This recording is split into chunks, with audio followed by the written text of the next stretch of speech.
이어서 강릉입니다.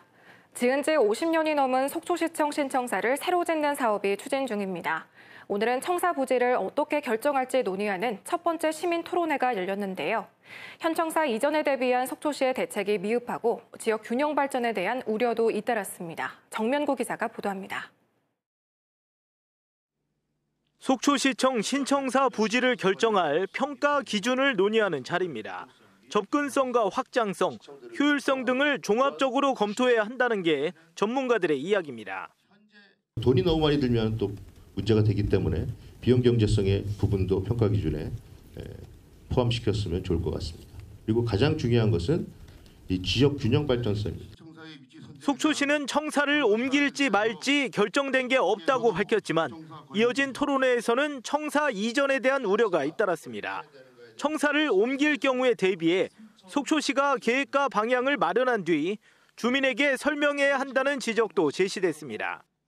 구청사를 남겨두고 신청사 옮기고 난 다음에 구청사에 대한 개발 계획도가 하나도 없기 때문에 균형 발전이 되어 있는 걸 제가 한 번도 못 봤습니다.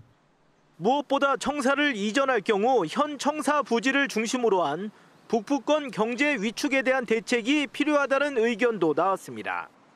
어떠한 대책을 가지고 있고 이런 구상들을 추진해 나갈 것이다라는 것을 오히려 설명해 주시면서 부지 선정이 이루어져야 되는데 그런 부분이 조금 거꾸로 가고 있지 않느냐. 속초시는 청사를 새로 짓자는 것이지 이전을 전제로 한 게 아니라며 다음 달 추가 토론회 등의 절차를 예정대로 진행한다는 입장입니다. 속초시청 신청사 부지는 오는 11월쯤 후보지를 두세 곳으로 압축하는 등 올해 안에 최종 확정될 전망입니다. KBS 뉴스 정면구입니다.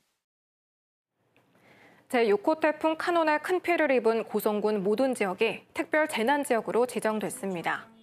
대통령실은 오늘 윤석열 대통령이 태풍 카눈으로 대규모 피해가 발생한 고성군 전역 등을 특별 재난지역으로 추가 선포했다고 밝혔습니다. 특별 재난지역 선포에 따라 고성군이 부담하는 복구비 일부는 국비로 전환됩니다. 고성군에서는 태풍 카눈으로 주택 195동과 상가 136동이 침수 등의 피해를 입었고 도로 7곳과 하천 6곳 등이 유실 피해를 입은 것으로 집계됐습니다. 강릉 지역 공영 주차장에서 야영이나 숙박을 금지하는 방안이 추진됩니다. 강릉시의회는 해변과 관광지 주변 공영 주차장에서 자동차를 이용해 야영하거나 텐트를 설치하는 경우 관리자인 시장이 사용을 제한할 수 있다는 내용을 담은 관련 조례 개정안을 입법 예고했습니다. 조례안에 대한 의견 제출은 모레까지 가능하며 개정안은 다음 달 열리는 강릉시의회 임시회에 상정됩니다. 동해시가 불필요한 장기 입원을 방지하기 위해 재가 의료급여 시범 사업을 시행합니다. 이번 사업은 장기 입원 후 퇴원한 환자가 주거지에서 치료를 받을 수 있도록 의료 비용과 돌봄, 주거 개선 비용 등 각종 서비스를 제공합니다. 동해시는 다음 달부터 올해 말까지 사업 대상자를 발굴해 1인당 최장 2년간 치료를 위한 각종 서비스를 지원할 계획입니다. 고성군 거진 대진항 어선 수리소에 대한 현대화 사업이 추진됩니다. 고성군은 거진 어촌계 조선소의 경우 사업비 3억 7천여만 원을 들여 선가대를 연장 보수하고 대진항 어선 수리소는 6억 원을 투입해 선가대와 사무실을 함께 정비할 계획입니다. 고성군은 이달까지 실시 설계 용역을 추진하고 오는 10월 현대화 사업을 착공해 연말까지 마칠 예정입니다. 지금까지 강릉이었습니다.